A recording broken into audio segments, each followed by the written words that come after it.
Hi everyone. I tell you, the weekend went by too fast. And I feel like talking a little bit. I was thinking today how amazing how life can change and that we're never going to know it all. We think sometimes that, okay, now I know everything. But it's not like that. Every day we learn and new things come into our lives, situations that we don't expect. And we deal with it differently depending what comes and what phase in our life we're in. I want to share with you how I won't forget the moment where Steve wrote me on the 7th of January last year. So it's been 1 year. And we've been on contact in Facebook, but we didn't see each other for 16 years. We just liked one another's photo and like that. And it was still COVID in Indonesia, and he had to do quarantine in Jakarta for 10 days. And he said, no, he's coming and he's going to do this. I didn't know much about, I knew him, but I didn't know much about him.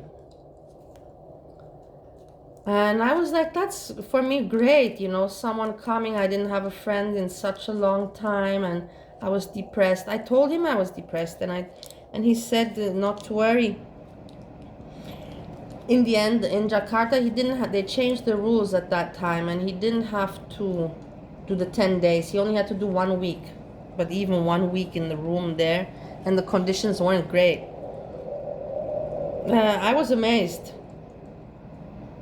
And then he arrived in Bali 1 day after my birthday. He could have, the quarantine was lifted, but it would have been too much emotion for me, and my birthday, and him arriving, and this and that. Anyways, my birthday, I have it posted.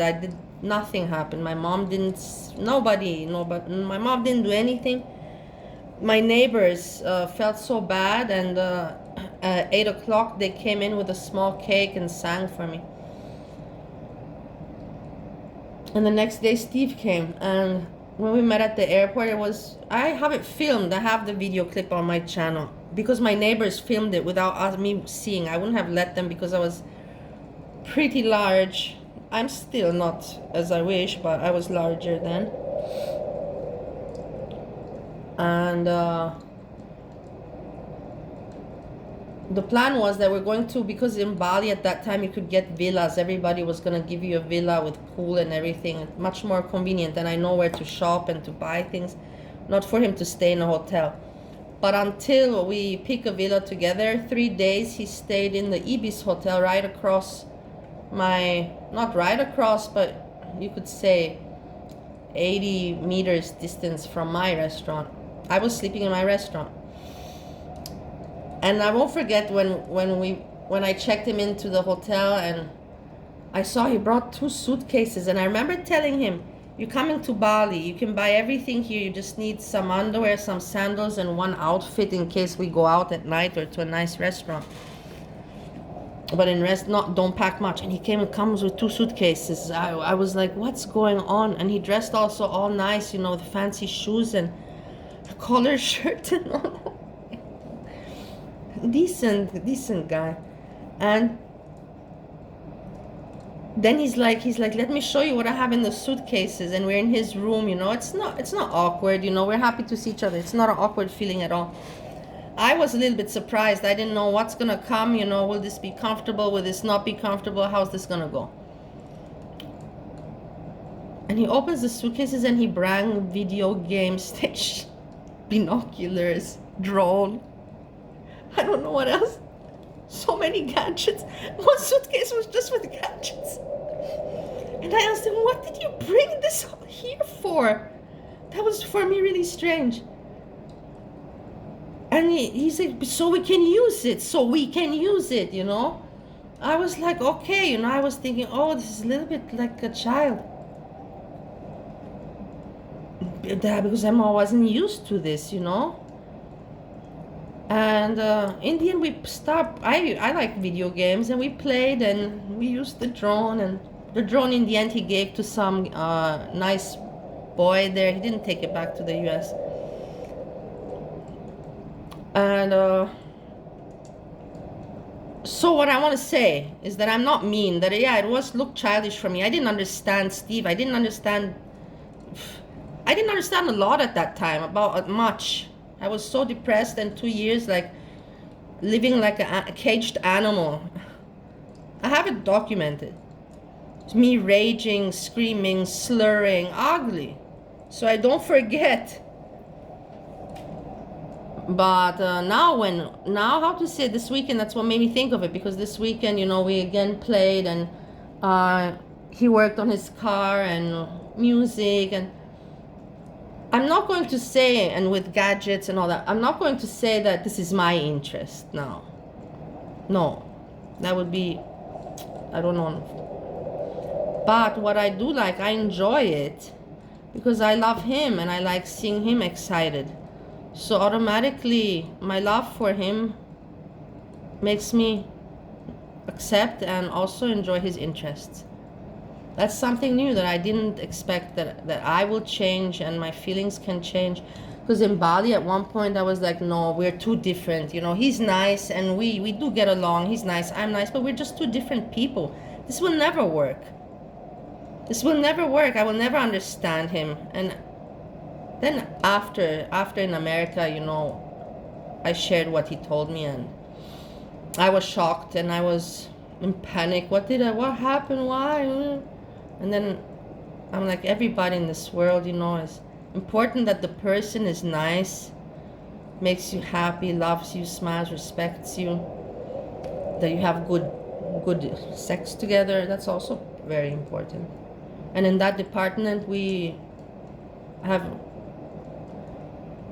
very, very okay. I don't want to now speak too much. That's not what, this is not what, no, I'm getting embarrassed. This is my channel. Anyways, nobody's gonna view this. It's maybe one or two people. So yeah, that's what I want to say, and to remind myself also that, be a good person, believe in the good, and good will come to you.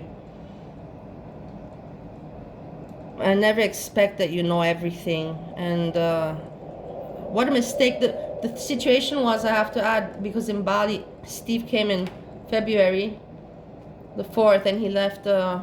We were fighting with the plane tickets. Should he go home faster? Because he said he wants to get a job and he has things to do. He already 2.5 months. So we weren't knowing, should he extend? Are we going back together? And I said, no, you go back, and I will come to America. During that month, that was month May, I was end of April. Yeah, in April he left. End of April and month May, I was thinking, I was alone there. I was seeing how is life, again alone in the restaurant. And I had 3 options: or return home to Austria, where I have an apartment, but it's state owned, so you have to pay rent, but minimum, like 80 square meters, 270 euros. It's because my grandfather was in World War and blah blah blah, and I still have the contract with the cheap rent, but still someone has to maintain it. I haven't been home 3.5 years. So my ex-boyfriend is there, not Steve from Holland. That one was my first long relationship over a decade. That boyfriend that's in my apartment now is from Croatia, and I was with him together just 2 years.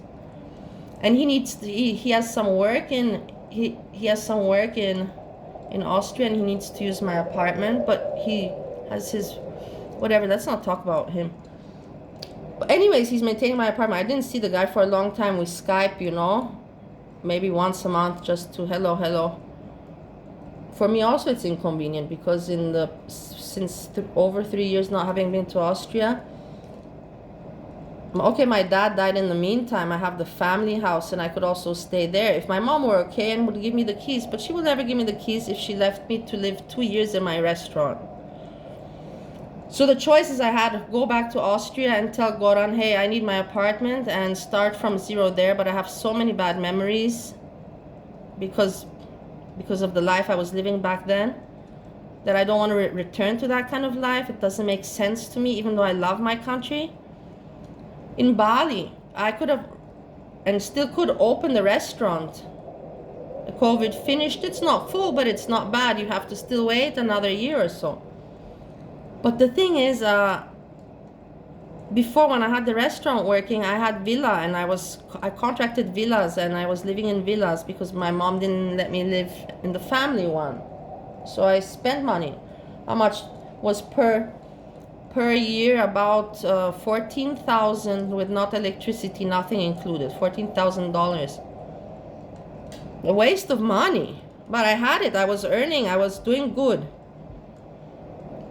and and to make a contract, not knowing the situation regards COVID, didn't make sense. And I didn't even have that kind of money anymore that I could just say, yeah, let me just pay and I see what happens and open the restaurant, even though it's still not yet full of tourists. So then if I would have wanted to stay in Bali, I would have had to go crying to my mom, who's a narcissist, and say, please help me. I can't open it if I have to sleep in there. And I knew I didn't have my heart, and I didn't have anymore. I just was so down. But then Steve came, and so I had to start family with Steve, try, see how it goes, America. Stay in Bali, go with head down and tail in between my legs to my mom. Or go to Austria and find somehow the power to start from zero there and try to make a new life there. And I'm happy with my decision. And I think that it's guided by the universe, of God. I'm not saying what I believe in all a little bit. But I'm happy things worked out for me. Now life has to get a bit better for me because I want all the papers done. I want to have some work. It's hard for me to think what I'm going to work because I've been always working on my own bar in Vienna, my own restaurant in Bali, my own company with trade shows and selling ventilation. So I don't mind working for someone, but I don't know what field to work in. I know languages. I have master's degree in economics, business management, international business relations and communications. This is my field, and the gastronom field, but I don't want to work in that anymore. No more bars, no more restaurant, no more this kind of work. So I have to see.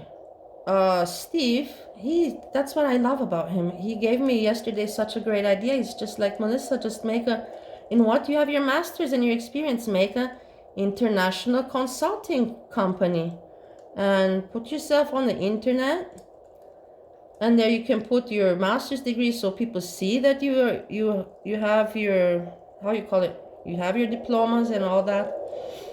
You can write some information about you and people can get consulting from you. And you can go and send it to some companies here if they need your service or something. Maybe they need with languages. Maybe they have some questions to ask you. So I'm thinking about this. This is not a bad idea, but I'm also not sure about it. Will that work for me? I don't know. Is it not better to just be safe and work, for a salary and work for someone and just have nice colleagues and a nice job? And just easy, safe life. Not anymore fighting. I need to achieve. I need to prove. No. I wasted time with proving, and it was good for the time. I don't regret it. I saw a lot. I learned a lot, but now I have to have a different rhythm in life and adjust to my new setting. We will see what happens. I will update you. Sorry, I know I'm boring. And I just want to look back and be able to listen to myself and say, what an idiot I was, or to say, what a smart girl I was back then. Peace, everyone.